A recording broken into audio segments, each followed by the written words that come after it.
भगवान तो समाधि लेकर बैठ गए। अब समाधि लेकर बैठ गए तो मैया सती बड़ी चिंतित रहती हैं कि भगवान कब समाधि खोलेंगे। लेकिन भगवान तो सोच रहे हैं कि अब सती से हम इस जन्म में नहीं मिलेंगे, क्योंकि इन्होंने माता का रूप बनाया है। तो अब माता सती जो है भगवान का इंतजार करती हैं, समाधि खुल जाए। तो इतना इंतजार करिए और एक दिन बोले क्या हुआ, कह रहे हैं बीते संबत सहज 87 तजी समाधि शंभु अविनाशी। बोले जब खूब सारे बहुत वर्ष बीत गए, बीते संबत सहत 87, तब भगवान शिव ने जो है समाधि खोली। तो महाराज भगवान ने समाधि खोली, मैया ने प्रणाम किया भगवान को और मैया कह रही है प्रभु, मैया कह ही नहीं पाई। भगवान जो है एक आसन दिए और सामने बैठा दिए। मैया सोचने लगी कि हमने तो प्रभु के वाम भाग में बैठने का जो है अधिकार खो दिया। तो मैया को भगवान जो है सुंदर सुंदर कथाएं सुनाने लगे। अब तभी कथाएं सुना रहे थे, तभी विमान जा रहे ऊपर से। तब दक्ष ने, तब कुछ समय की बात है कि दक्ष प्रजापति बने थे। प्रजापति अर्थात पूरी पृथ्वी का राजा जो होता है वो प्रजापति होता है। तो वो बने थे। तो तब उन्होंने यज्ञ किया, एक यज्ञ किया, लेकिन भगवान शिव को भी बुलाया था, लेकिन वो खड़े नहीं हुए थे। ब्रह्मा ना खड़े हुए ना विष्णु खड़े हुए। तो शंकर जी सोच रहे हैं जब हमारे पड़ोसी खड़े नहीं हुए तो हम क्या करेंगे खड़े होकर। तो खड़े नहीं हुए जब दक्ष आया तो इस बार दक्ष ने जो है भगवान को नहीं बुलाया। और भगवान की पत्नी है सती मैया, तो अपनी बेटी को तक नहीं बुलाया। अब महाराज, अब सब लोग जब पता चला देवांगनाओं को, देवताओं को, तो कैलाश से ही जाने लगे। क्योंकि ये जो देवता होते हैं ना, ये स्वकार्य कुशलः स्वरा, ये अपना काम बनाने में बड़े कुशल हैं। बस अपना काम निकालो और बस, और दूसरा का कुछ भी कर डालो, लेकिन अपना बस काम निकल आए। तो महाराज जब तो जैसे ही पता चला, भगवान तो कथाएं माता सती को सुना ही रहे थे। अब सुना रहे थे तभी वहां से देवांगना अपनी पायल बजाती हुए, कंगन बजाती हुए निकल रही हैं। कह रही हम तो दक्ष के यज्ञ में जा रहे हैं। अब महाराज दक्ष के यज्ञ में जा रही हैं सभी।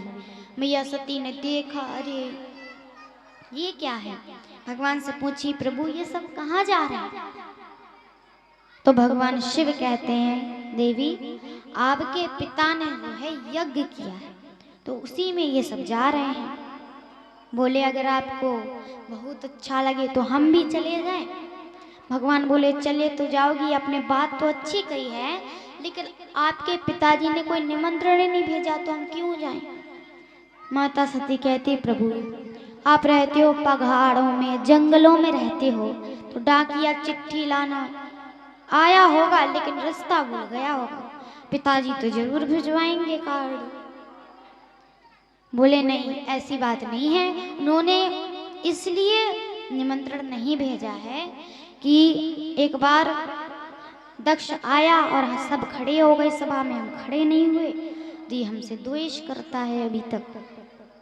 माता सती बोली ऐसी बात है, लेकिन माता सती के हृदय में स्वजनों से मिलने की इतनी उत्कंठा है कि खुद अकेली चल दी।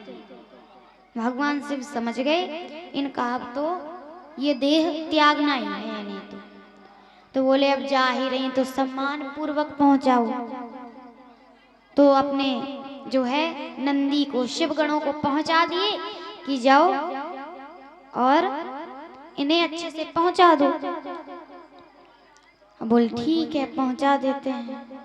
चली आई मैया सती, गई तो सभी देख रहे हैं। मैया सती से कोई बोला ही नहीं, सती मैया से और बोला ही नहीं, ना तो उनकी सखियां बोली, ना कोई घर के कोई सदस्य नहीं बोले, और केवल बोला तो कौन, सादर भले ही मिली एक माता, भगनी मिली बहुत काता।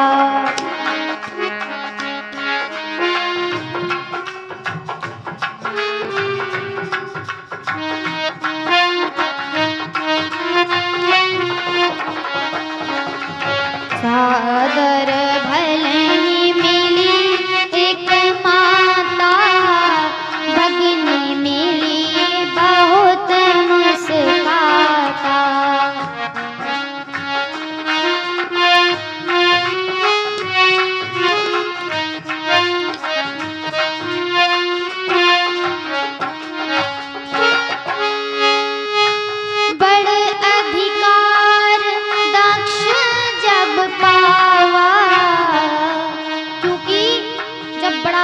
पाकर दक्ष जो है थोड़े घमंड में आ गए थे। बड़े अधिकार दक्ष जब पावा, अति अभिमान हृदय तब आवा।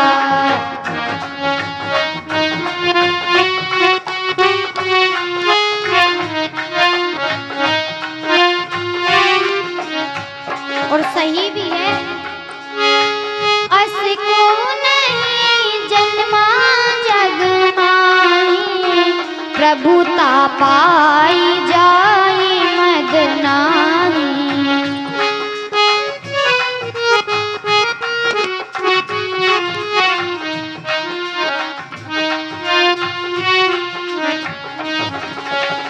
अस कोई नहीं जन्मा जग माही, प्रभुता पाई जाई मद नाही।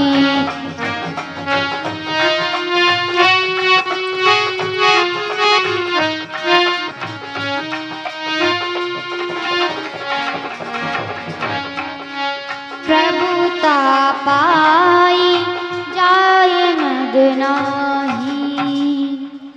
अब मैया सती गई तो, लेकिन कोई उनसे अच्छे से बोला ही नहीं। सब लोग बहनें तो रूमाल में जो है मुंह दाब दाब कर हंस रही हैं कि पिताजी ने बुलाया भी नहीं फिर भी चलिए। बोले बहन क्या हुआ, नहीं बुलाया तो क्या हुआ, पिता के यहाँ तो बिना बुलाए चला जाना चाहिए। अगर उनसे कोई ढंग से बोला तो वो है उनकी माता। दक्ष के पास भी गई, लेकिन दक्ष जो है अति अभिमान हृदय तबावा। जब उन्होंने बड़ा अधिकार पाया तो उनके हृदय में जो है अभिमान आ गया, घमंड आ गया कि हम तो पूरे संसार के, पूरे पृथ्वी लोक के जो है राजा हैं। उन्हें घमंड आ गया।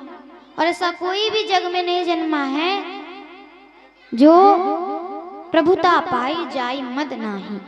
बस भगवान के ही भक्त होते हैं भगवान, और जिन्हें मद जो है घमंड नहीं आता वो हैं भगवान के भक्त। और भगवान जिन्हें अपने शरण में ले लेते हैं ना, उसे कभी मद नहीं आता है, घमंड अहंकार नहीं आता है।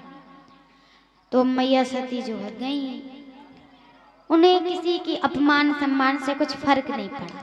वो तो सीधे यज्ञशाला में गई, और उन्हें बुरा तब लगा जब उन्होंने देखा कि देवताओं का सबका यज्ञ में भाग है, लेकिन भोले बाबा का भाग नहीं है।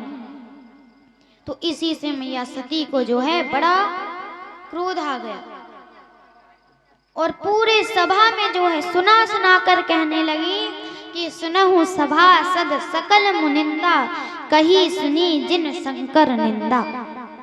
बोले अरे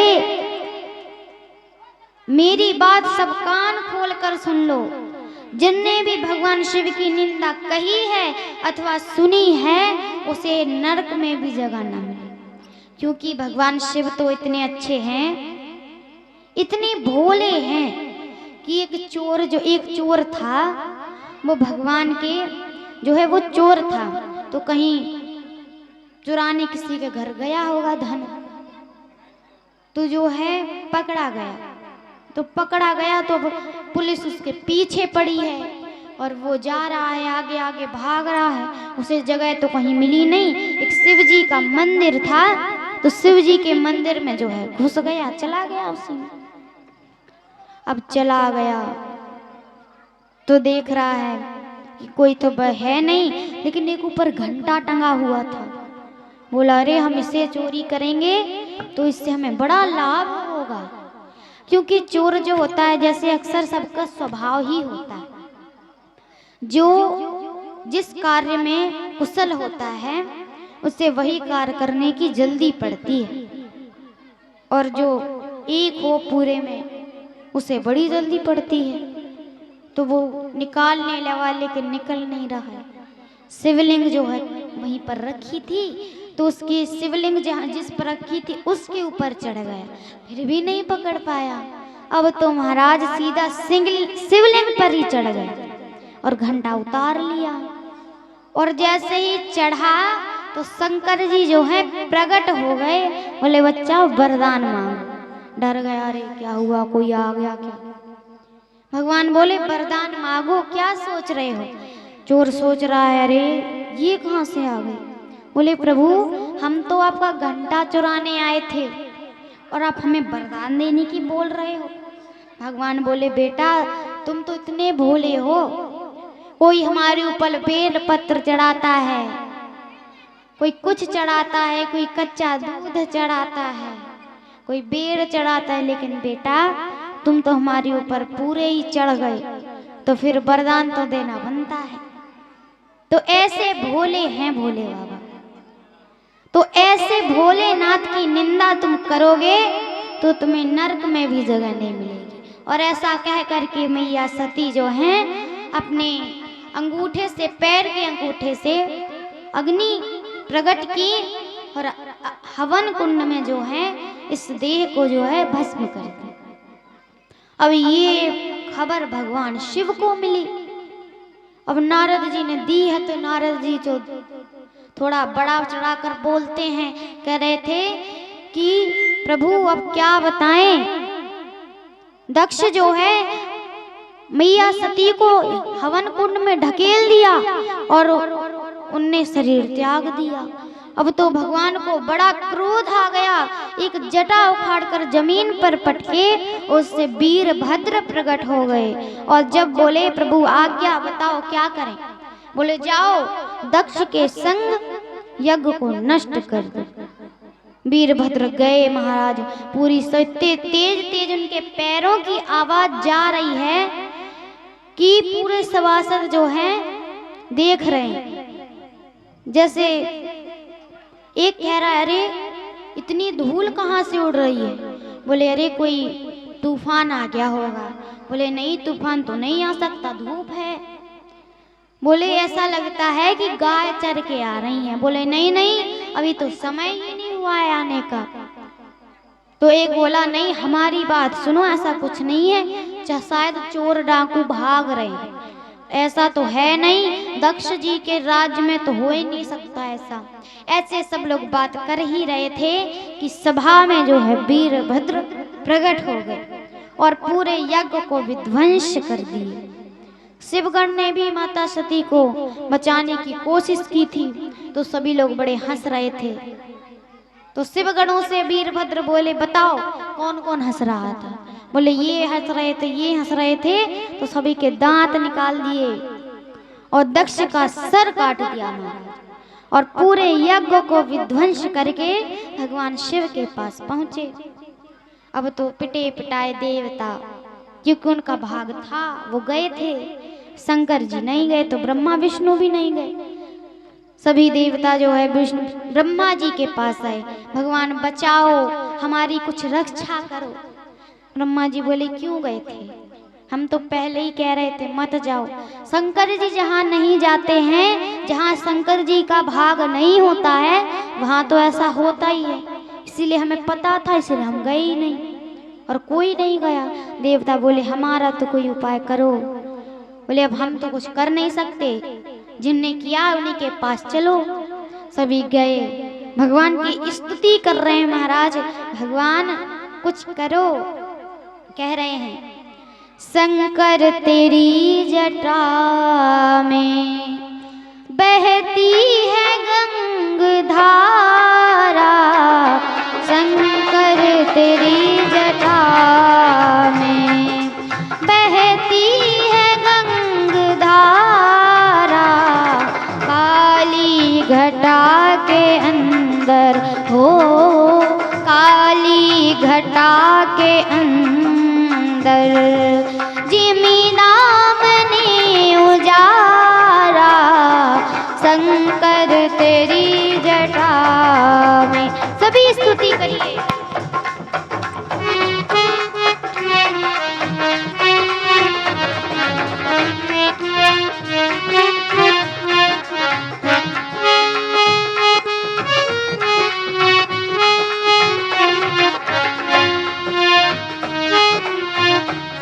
देवता कह रहे हैं महाराज, गल मुंड माल राजे, शशि भाल पे बिराजे,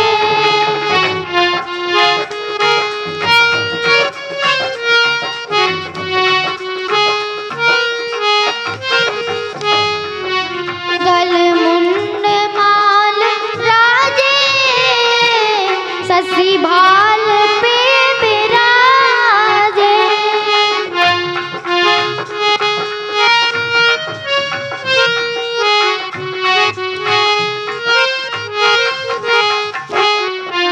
डमरू ने नाद बाजे, डमरू ने नाद बाजे, कर में त्रिशूल धारा,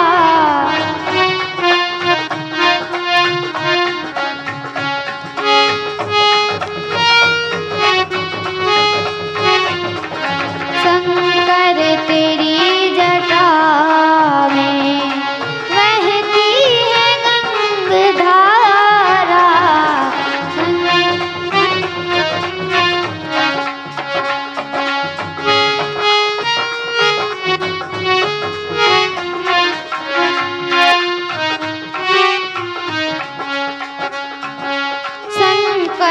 तेरी जटा में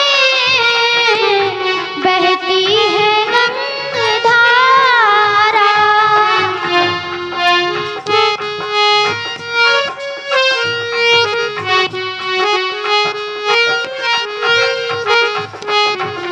काली घटा के अंदर, काली घटा के अंदर जिमी उजारा,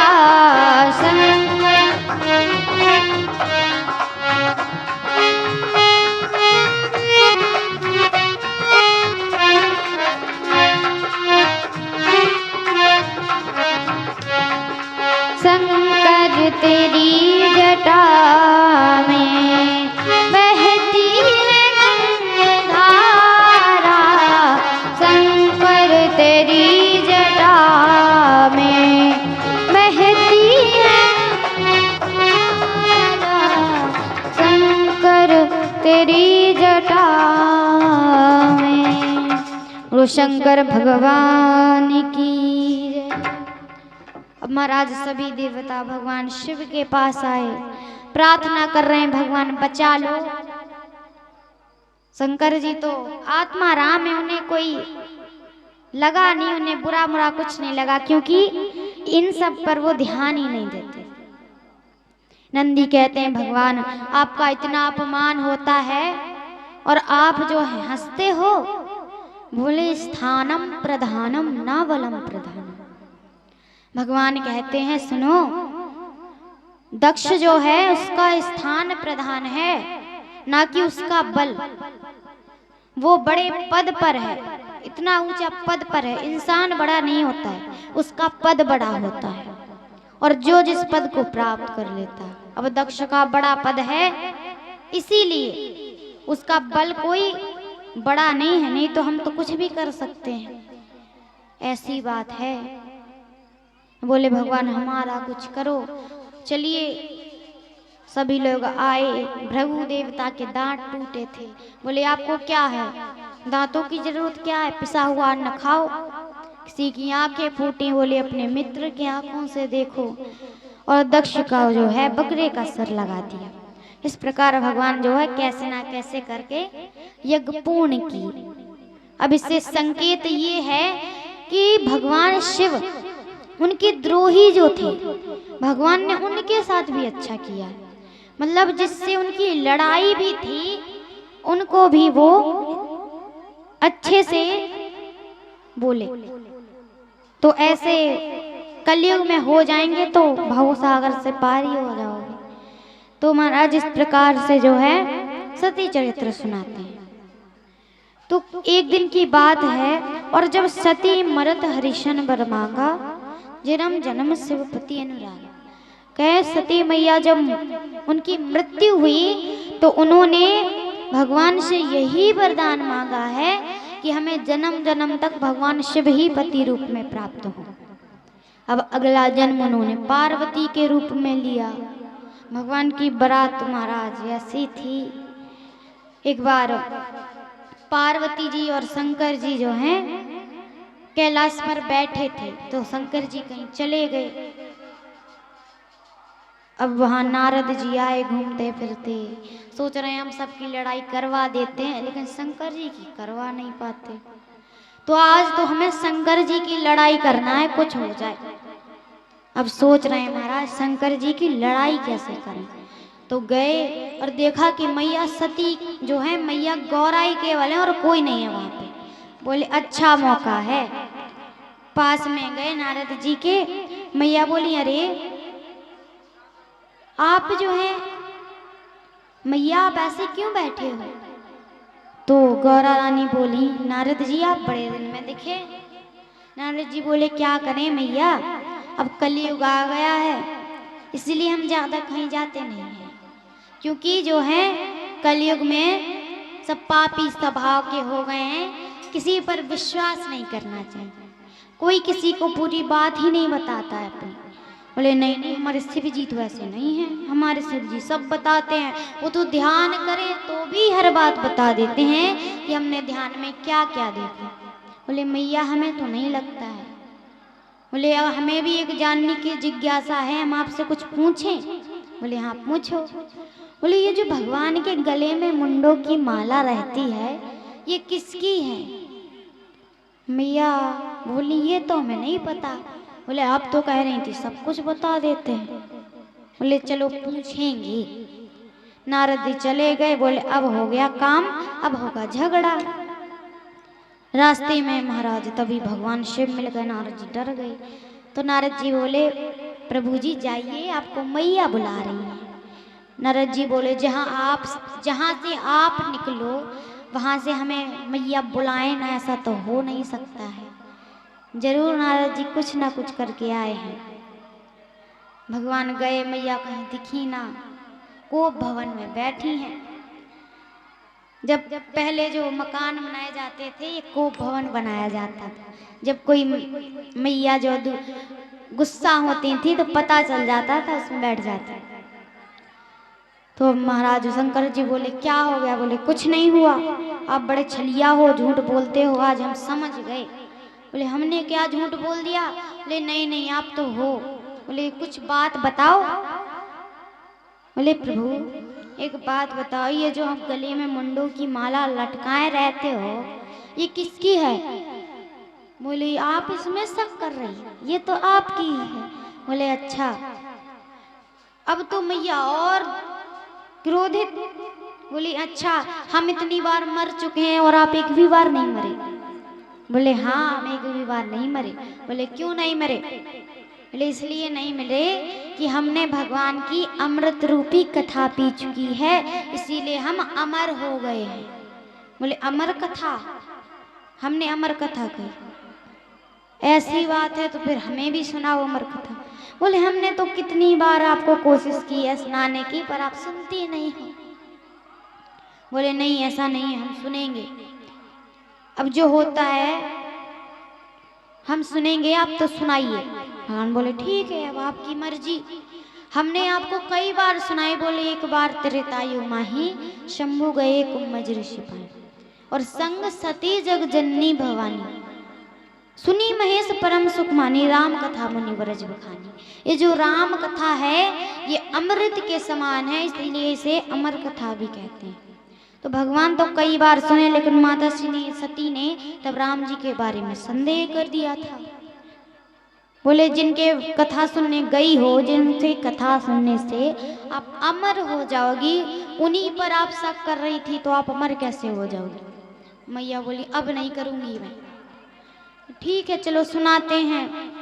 तो यहाँ जो है हम सुखदेव जी का जन्म कैसे हुआ था, क्योंकि भागवत जो है ना ये सुखदेव जी ने सर्वप्रथम इसका गायन किया है, और उनके पिताजी व्यास जी ने, वेद व्यास जी ने भागवत की रचना की है और सुखदेव जी ने गाई है। तो इसमें बता रहे हैं कि सुखदेव जी का जन्म कैसे हुआ। बता रहे हैं महाराज मैया जो है बैठ गई आसन पर, नीचे बैठ गई, शंकर जी ऊपर बैठ गए और कथा सुनाने लगे। बोले मैया हमें आप पर विश्वास तो नहीं है। बोले प्रभु आपको हम पर विश्वास नहीं है। बोले नहीं, कथा के मामले में जो है विश्वास नहीं किया जाता। बोले एक काम करना, जैसे प्रथम स्कंध जब विराम हो तो आप कह देना ओम, जैसे दूसरा हो तो कह देना ओम, तो ओम ओम का उच्चारण कर देना। बोले ठीक है मैया। बोले ठीक है कर देंगे। अब महाराज भगवान जो है समाधि में लीन हो गई, क्योंकि भगवान आंखें बंद करके कथा सुना रहे हैं, क्योंकि भगवान जो है कुशल वक्ता है। मैया जो है श्रोता तो नहीं है, सोता है, क्योंकि अब प्रथम स्कंद हुआ, द्वितीय हुआ, मैया ओम कहती गई, लेकिन नवम स्कंद विराम हुआ और 10वां लगा ही कि मैया को नींद आ गई, सो गई मैया। ये अच्छा सो गई मैया। और तभी जिस पेड़ के नीचे जो है भगवान बैठे थे उस पर एक तोता बैठा था और तोती बैठी थी, तो वो गर्भवती थी। तो भगवान जो है डमरू बजाए तो वो सबरे पक्षी जो हैं माँ को चले गए। अब गए तो वो सुखी जो है गई तो उसका गर्भ वहीं पर गिर गया, तो वो छोटा सा सुख जो है तोता वहीं पर गिर गया। और जैसे ही कथा शुरू हुई तो वो शुरू से सुन रहा है। अब तो देखा उसने कि मैया तो ओम का उच्चारण ही नहीं कर रही हैं, और अगर नहीं करेंगी तो फिर कथा झूठी हो जाएगी। कथा अगर नहीं सुनेंगी तो मैया उनका उद्धार कैसे होगा, क्योंकि कथा नहीं सुनोगे तो उद्धार तो होगा नहीं। इसलिए कथा सुनो मैया ध्यान लगा के। अब मैया जो है सो गई। और एक तोते का जो है स्वभाव ही होता है कि उसको एक बात जो कहो वो दोबारा रटता है वो उस बात को। तो एक बार जो है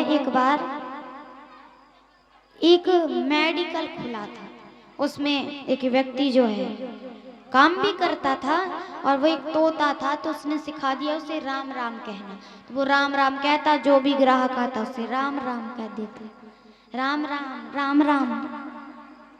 तो सभी लोग उसकी दुकान पर आ जाते हैं। अब वहीं तभी एक वहां से पागल मनुष्य जो है, एक पागल व्यक्ति गुजर रहा था। तो उसने देखा, तोते ने देखा, पूछा ये कौन है।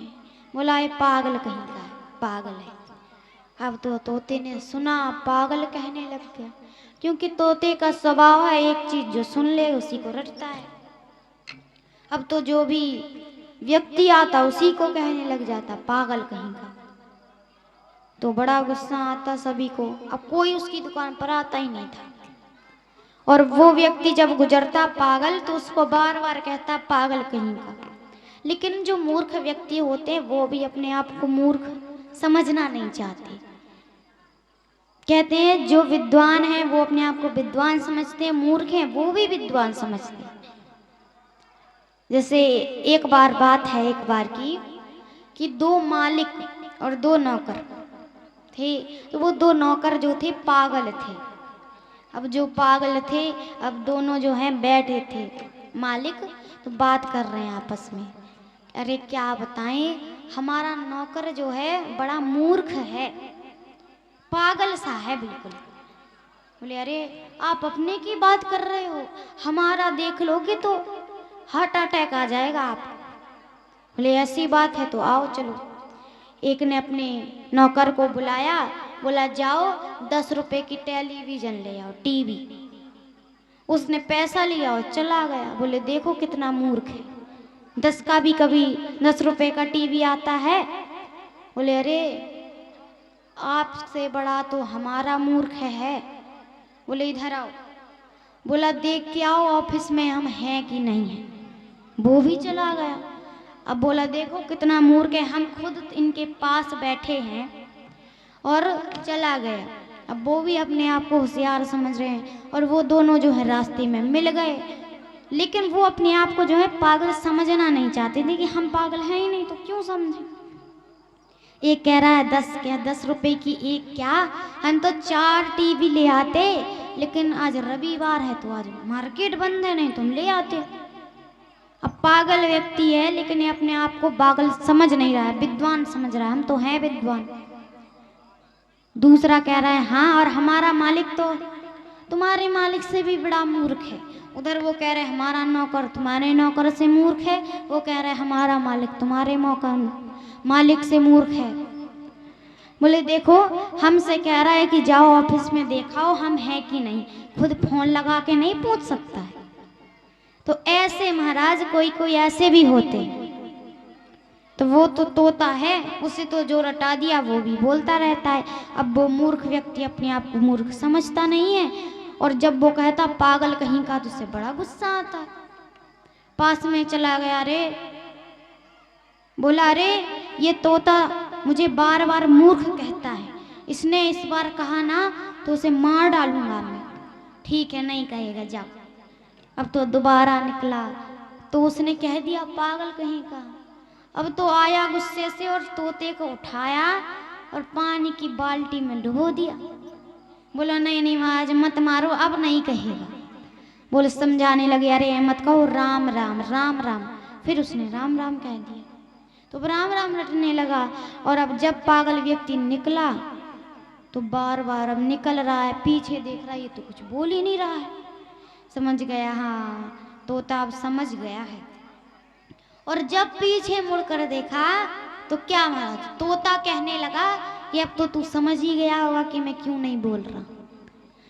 तो इस प्रकार जो है तोता बड़ा बार बार जो है जिस बात का कहोगे तो मैया ने कितनी बार 9 बार तो उन्होंने बोल ही दिया है ओम ओम। तो अब जैसे ही भगवान का स्कंद विराम होता वो ओम कह देता। अब इस प्रकार से पूरी कथा जो है भगवान विराम हो गई। और जैसे विराम हुई भगवान ने जयकारा लगाया, बोलो बाल कृष्ण लाल की जय। अब तो जैसे ही देखा मैया की नींद खुल गई। बोले प्रभु कृष्ण जन्म हो गया क्या। भगवान आश्चर्य में, अरे यहाँ तो पूरी कथा विराम हो गई और आपको लग रहा है कृष्ण जन्म। आप सो रही थी क्या। मैया बोली हाँ नींद लग गई थी थोड़ी सी। थोड़ी क्या पूरी कथा विराम हो गई, अभी आपको नींद लग गई थी। भगवान सोच रहे हैं जब आप सो गई तो यहाँ ओम ओम कौन बोल रहा था। भगवान ऊपर देखे नीचे देखे और जब पेड़ पर देखे तो वो छोटा सा तोता जो है भजन कर रहा था और गा रहा था राधे कृष्णा कृष्णा कृष्णा राधे राधे राधे श्यामा श्याम श्यामा राधे राधे। सभी भाव से गाइए ताली बजा के। राधे कृष्णा कृष्णा कृष्णा राधे राधे राधे श्यामा श्याम श्यामा राधे राधे।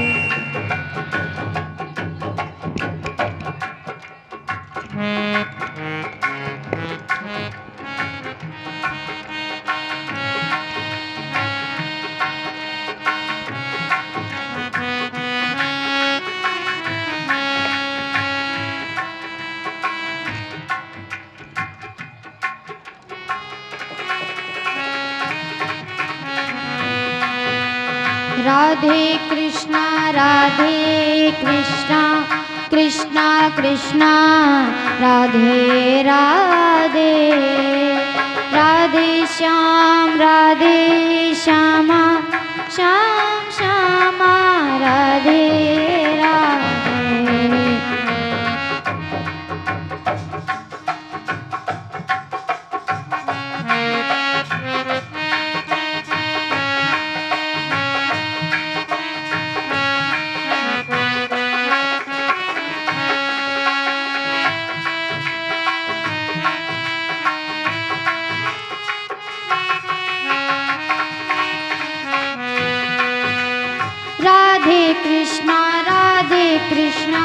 कृष्णा कृष्णा राधे राधे, राधे श्यामा श्याम श्याम राधे राधे।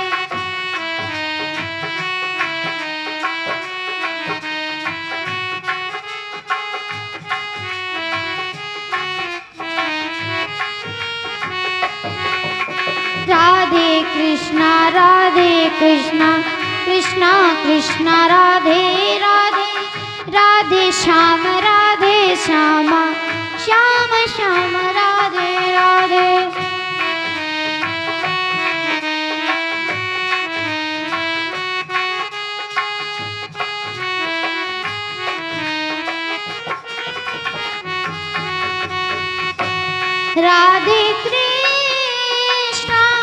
राधे कृष्णा कृष्णा कृष्णा राधे राधे राधे राधे राधे राधे, राधे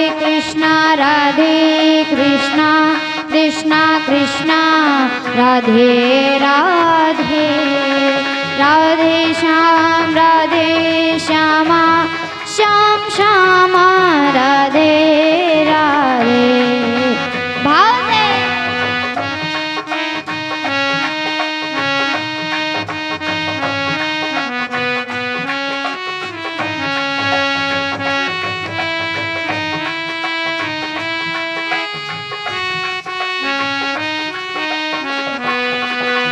राधे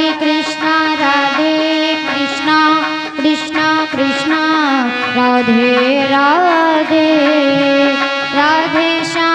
राधे श्यामा श्याम श्यामा राधे राधे, श्याम श्यामा राधे राधे, श्याम श्यामा राधे राधे। बोलो वृंदावन बिहारी लाल की। अब तो महाराज इस प्रकार से जो है तोता भगवान का गान कर रहा था। भगवान शिव को बड़ा क्रोध आया। भगवान शिव को जो है इसलिए क्रोध नहीं आया कि उसने कथा सुनी है, कथा तो सब सुन सकते हैं, लेकिन उसने जो है नियम का पालन नहीं किया। भक्ता से ऊपर बैठा है भगवान शिव, नीचे पेड़ के, लेकिन वो पेड़ के ऊपर बैठा है, तो ये उन्हें अच्छा नहीं लगा। भगवान ने अपना त्रिशूल उठाया, उसके पीछे दौड़ने लगे। अब तो महाराज वो पूरी त्रिलोकी में भगवान घूम लिए, वो भी आगे आगे जा रहा है, भगवान शिव पीछे पीछे त्रिशूल लेकर जा रहे हैं। देखिए क्रोध में जो है हम कुछ सोच नहीं पाते हैं। भगवान ने खुद ही कहा था ये अमर कथा है, अपने मुख से कहा था उनने कि ये अमर कथा है, इसे व्यक्ति सुन लेता है तो क्या हो जाता है, अमर। अब उन्हें पता होने के कारण भी कि वो तोता अमर हो गया और हम उसे मार भी नहीं पाएंगे, फिर भी पीछे दौड़ रहे हैं। ये क्रोध है। क्रोध में व्यक्ति जो है कुछ भी कर देता है। तो भगवान जो है पीछे पीछे जा रहे हैं, पूरा ब्रह्मांड घूम लिए, लेकिन कोई सहायता नहीं किया। अब शंकर जी से कौन बैर लेगा? कोई तो होता है देव, लेकिन ये तो है देवों के देव, किसी ने कुछ नहीं कहा। अब तो सीधा वो तोता जो है वेद व्यास जी की कुटिया में चला गया। उनकी जो है पत्नी जम्हाई ले रही थी, तो उनके गर्भ से, उनके मुख से जो है उनके गर्भ में चला गया। और अब तो जो है पल रहा है, 12 वर्ष बीत गए। शंकर जी जो हैं बाहर खड़े हैं, कह रहे कहीं से तो बाहर निकलेगा। वेदव्यास जी तपस्या कर कर आ रहे थे।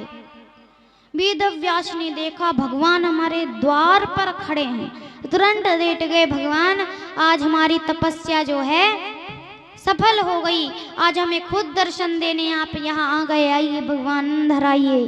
यानी क्या क्या बोलने लगे। भगवान कहते हैं सुनिए, हम आपको यहाँ दर्शन देने नहीं आए हैं, हमारी कथा जो है, हमारा एक चोर जो है हमारे यहाँ से चोरी करके आपके यहाँ आया है। वेदव्यास जी बड़ी हंसी आई, चोरी, वो भी आपके घर से? आपके घर चुराने के लिए है ही क्या जो चोर चोरी करेगा? बोले नहीं, ऐसे थोड़ी चोरी की है। बोले कैसे चोरी की है? बोले अरे ये हमारी कथा चोरी कर कर आया है, इसने अमर कथा चोरी से सुनी है। वेदव्यास जी बोले प्रभु आप भोलेनाथ जाने आपका किसने नाम रखा, आप भोले होने के कारण भी भोले हैं। और जब आपने कहा था कि कथा सुनने से अमर कथा है, अमर ही हो गया होगा वो तो अब आप कैसे मारोगे उसे? भगवान बोले आपकी बात तो सही है, और बोले जब अमर हो गया है आप मार भी सकते हो, क्योंकि आप भोलेनाथ हो, आप तो वचन भी झूठा कर सकते हो, लेकिन इससे आपका ये अपमान होगा। इसीलिए बोले हाँ आपने बात तो सही कही है। भगवान जो हैं वेदव्यास जी को दर्शन भी दे दिए और चले आए अपने कैलाश। 12 वर्ष बीत गए महाराज। बोले इनके गर्भ में बालक है लेकिन निकलता ही नहीं है। वेदव्यास जी सोच रहे हैं, कह रहे हैं पुत्र बाहर निकलो, तो कहते हैं कि नहीं पिताजी हम बाहर नहीं निकलेंगे, क्योंकि अगर हम बाहर निकले तो ये मोह माया, संसार रूपी मोह माया है, ये हमें अपने बंधन में ले लेगी, इसलिए हम बाहर नहीं निकलेंगे। वेदव्यास जी कहते हैं अरे बाहर आ जाओ, कोई कुछ नहीं करेगा, बस एक बार आ जाओ, हम गारंटी दे रहे हैं। सुखदेव जी बोले ठीक है। सुखदेव जी बाहर आ गए और जन्म लेते ही, और सुखदेव जी जो है पता है माता के गर्भ में 12 वर्ष तक, 12 साल तक रहे, और जन्म लेते ही वन की ओर चल दिए। महाराज वन की ओर चल दिए। पिताजी जो है रोक रहे हैं, पुत्र रुक जाओ रुक जाओ, लेकिन सुखदेव जी तो माता पिता को देखे भी नहीं, क्योंकि मोह हो जाएगा, और सीधे वन में चले गए। व्यास जी चिल्लाते रहे, तो सुखदेव जी ने तो कोई उत्तर नहीं दिया, पर उनकी तरफ से जो है वृक्षों ने, पेड़ों ने जवाब दिया। बोले व्यास जी आप इतने ज्ञानी हैं, विद्वान हैं, और आप भगवान के अवतारों में भी गिनाए जाते हैं, और फिर भी आप एक पुत्र के लिए शोक कर रहे हैं, आपको तो ये शोभा नहीं देता है। हम तो जड़ वृक्ष हैं, फल के रूप में अनेक पुत्रों को जन्म देते हैं, वो सब नष्ट हो जाते हैं, हम तो शोक नहीं करते, आप तो एक ही पुत्र के लिए शोक कर रहे हो। व्यास जी समझ गए, और व्यास जी जो हैं अपने कुटिया में चले गए। इस प्रकार से सुखदेव जी का जन्म हुआ। बोले वृंदावन बिहारी लाल की जय हो। देखिए भगवान के भक्त होते हैं ना, कैसे भी हो बस भगवान के भक्त हो ही जाते हैं। कोई कोई भगवान कहते हैं कि निर्मल मन जन सो मोहि पावा, मोहि कपट छल छिद्र न भावा। मुझे कपट अच्छा नहीं लगता कि कोई कहे करे पूजा करे अपना वो दिखाने के लिए, अरे हम पूजा कर रहे हैं भगवान की, तो कह रहे हैं मोहि कपट छल, ये छल जो दुनिया वालों के साथ, मुझे तो पूज रहे हो लेकिन दुनिया वालों के साथ छल कर रहे हो, हमें तो देख लो। तो बोले ये हमें अच्छा नहीं लगता है, केवल निर्मल मन हो। क्योंकि एक भक्त की कहानी है, एक भक्त था, भक्त ही था क्योंकि भगवान को कुछ जानता नहीं था, वो घर में रहता था, वो इतना खाता था कि अगर पंगत में बैठ जाए तो कहता है जब कोई खा ले 10-20 उठ भी जाएंगे तो कहेंगे भैया बीच बीच में पानी तो पी लिया करो। कहता बीच आए तो तब तो पानी पियो, बीच ही नहीं आ रही अभी तो इतना खाता है। घर वाले बोले काम कुछ करता नहीं है, बस खाता रहता है, इसलिए से घर से बाहर निकाल दी। तो एक संत के शरण में आया। देखिए संत जो होते हैं ऐसे ही होते हैं, संत हृदय नवनीत समाना। लेकिन आजकल के संत तो संत हृदय नई ईंट समाना। तो संत बड़े निर्मल मन होते थे पहले तो, इसीलिए उन्हें रख लिए। बोले ठीक है चलो, लेकिन तुम्हें भगवान की भोग लगा कर खाना पड़ेगा। बोले खाने दो, बस कैसे ही खा लें हम तो। ठीक है चलो। आए महाराज आश्रम में, चेला बन गए महाराज के, दीक्षा ले ली, रहने लगे, खूब सेवा करते सभी, लेकिन ये खाता रहता सोता रहता। एक दिन बात है, एक दिन की कि एकादशी आ गई। एकादशी के दिन आश्रम में जो सब व्रत थे, कोई कुछ नहीं बनाया। बोले महाराज जी कुछ बनेगा नहीं आज? बोले अरे आपको पता नहीं है आज एकादशी, आज कुछ नहीं बनता। महाराज अगर एकादशी है फिर तो हम दूसरी एकादशी को बचेंगे ही नहीं, अगर आप एक दिन भोजन नहीं कराओगे तो। ऐसी बात है, तुम व्रत नहीं रह सकते? बोला नहीं नहीं हम व्रत नहीं रह सकते। अब महाराज संत जी बड़े चिंतित हैं, कैसा चेला है। बोले फिर भी चेला मिला तो एक, ठीक है कोई बात नहीं, लेकिन आप जो है ये ले जाओ, राशन दे दिए, जाओ नदी के किनारे बैठकर खा लेना, लेकिन सुनो भगवान को भोग लगाना तभी खाना। ठीक है भगवान को खिला देना तभी खाना। ठीक है महाराज जी आ गए और बना लिया सब कुछ। बुला रहा है, राजा राम आइए, सीता राम आइए, मेरे भोजन का भोग लगाइए। राजा राम आइए, सीता राम आइए, मेरे भोजन का भोग लगाइए। मेरे भोजन का भोग लगाइए। बुलाओ भगवान को, हो मेरे भोजन का भोग लगाइए। राजा राम आइए, सीता राम आइए, मेरे भोजन का भोग लगाइए।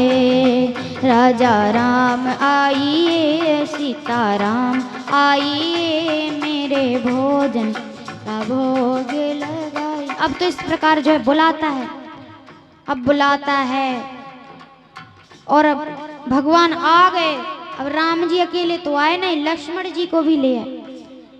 अब लक्ष्मण जी को भी ले आए। बोले प्रभु हमने तो एक के लिए बनाया था, अब तो दो दो आ गए। वैसे हम बुला कैसे रहे थे? बोले आप दोनों को ही बुला रहे थे, दोनों को भोग लगा दिए। अब बोले हमें तो कुछ बचा नहीं, कोई बात नहीं, एक आध रोटी बची खा लिए। भगवान बोले बड़ा स्वादिष्ट है। अब दूसरी एकादशी आई। बोले महाराज दुगना दो, ये भगवान एक नहीं आते, दो दो आते हैं। अब दुगना दे दिए, महाराज खाता है ना इसलिए। तो अब बना लिया, फिर बुलाने लगा, राजा राम आइए, सीता राम आइए, मेरे भोजन का भोग लगाइए। राजा राम आइए, सीता राम आइए, मेरे भोजन का भोग लगाइए। भगवान को बस दो ही शब्दों में थोड़ा बुलाया और फिर भगवान प्रकट हो गए। अब दो नहीं तीन आ गए, सीता मैया को भी ले आए। बोले मैया बोली हमने सुना है तुम्हारे यहाँ भोजन बड़ा टेस्टी बनता है। बोले हम तो सोच कर आए थे कि अब हमें भी खाने को मिलेगा, अब हमें भी नहीं मिलेगा। बोले दोनों फिर उन्हें एक आध दो रोटी मिल गई। अब तो बोले महाराज भगवान जो है तीन आते हैं, एक बार बुलाए थे तो दो आ गए थे, जब दोनों को बुलाए तो तीन आ गए। बोले अब तो हमें तीन का दो। बोले अरे कितना खाता है? बोले ठीक है दे दिए। फिर बुलाने लगा, राजा राम आइए, सीता राम आइए, मेरे भोजन का भोग लगाइए। राजा राम आइए, सीता राम आइए, मेरे भोजन का भोग लगाइए। अब महाराज राम जी अपने चारों भैया के साथ आ गए और सीता मैया भी आ गई। वो तो बड़ा दुखी, अरे महाराज ये कैसे भगवान हैं, एक पे एक लेकर ही आ जाते हैं। ठीक है खिला देंगे, क्या करें। अब तो खिला दिया, फिर उन्हें एक आध रोटी मिल गई। अब बोले आप तो बहुत सारा दे दो हमें। इनके भगवान, जो भगवान आप कहते हो, जाने कैसे भगवान है, कितने आ जाते हैं। वो इतना निर्मल हृदय का है, भगवान को भी नहीं जानता है। संत सोच रहे हैं इतना तो नहीं खाता होगा, इतना कैसे खा सकता है। तो आए और छुप करके अब देखने लगे। अब फिर बुलाने लगा कि राजा राम आइए, हमारे भोजन का भोग लगा लो। अब तो बुलाने की जरूरत नहीं पड़ी, सीधे रखा ही था कि उनका पूरा जो है भगवान का परिवार ही प्रकट होगा। अब तो महाराज बेहोश हो गया वो तो। अब कैसे खिलाएं? बोले अच्छा, अब ज्यादा चालाक बन रहे हैं भगवान, फिर खिला दिए, क्या दिक्कत है। अब दूसरी बार जो है फिर पूरे परिवार के साथ आ गए। बोले अब हमें लगता है इतना ही परिवार है इनका। अब तो वो महंत जो थे वो छुप कर देख रहे हैं, ये जाता कहाँ, ले जाता कहाँ। उन्होंने रख लिया और पहले ही बुलाने लगा, राजा राम आइए, सीता राम आइए, लक्ष्मण साथ लाइए, मेरे भोजन का भोग लगाइए। राजा राम आइए, सीता राम आइए, मेरे भोजन का भोग लगाइए। उन्होंने बनाया नहीं, बस रख लिया सब कुछ। फिर परिवार प्रकट हो गया। बोले हाँ भगवान, आपसे ज्यादा चालाक हम हैं, अब हम नहीं बना रहे, खुद बनाओ, खुद खा लो। भगवान बोले कितना भक्त। अब भक्त जो है यही उनकी निर्मलता है, भगवान को कुछ वो नहीं कर रहे हैं। अब महाराज जी छुप कर देख रहे हैं ये रोटी अपने आप कैसे बनती जा रही हैं। सीता मैया रोटी बना रही, लक्ष्मण जी आटा लगा रहे हैं, जाने सब कुछ काम कर रहे हैं सभी। अब बताओ, एक भक्त के लिए राम जी का पूरा परिवार काम कर रहा है, राम जी खुद काम कर रहे हैं उनके लिए। इतने भक्त, इसीलिए कहते हैं भगत के वश में है भगवान। अब तो बना लिया और सभी खा लिए। उसने आज खाए नहीं। बोले देख लो, महाराज जी प्रकट हो गए। बोले अब तो उनके पंडित जी जो हैं आ गए। बोले अरे ये तेरी जो भोजन ये कहाँ जा रहा है अपने आप? बोले आपको ये परिवार नहीं दिख रहा है अपने भगवान का, जो कह रहे थे कि उन्हें खिला कर खाना? बोले कहाँ है, ये नहीं दिख रहा जो बैठा है। क्योंकि भगवान जो है निर्मल मन वाले व्यक्ति को दिखते हैं, अब उन्हें तो दिखेंगे नहीं। बोले काहे अब इनको दिख ना रहे? बोले नहीं नहीं, हमें नहीं दिख रहे। बोले क्यों नहीं दिख रहे हो? इसलिए नहीं दिख रहे हैं कि इनका हृदय तुम्हारी तरह निर्मल नहीं है, इसीलिए हमें नहीं दिख रहे हैं। ऐसी बात है। अच्छा, बोले दिख जाओ, ये हमारे गुरु जी हैं। तो जो है भक्त के कारण उन्हें भी दिखना पड़ा भगवान को, और एक भक्त के कारण एक मनुष्य को भी भगवान के पूरे परिवार का दर्शन होगा। ये होती है भक्त की ताकत। तो ऐसे बनो, तभी तो भगवान के भक्त हो बन पाओगे।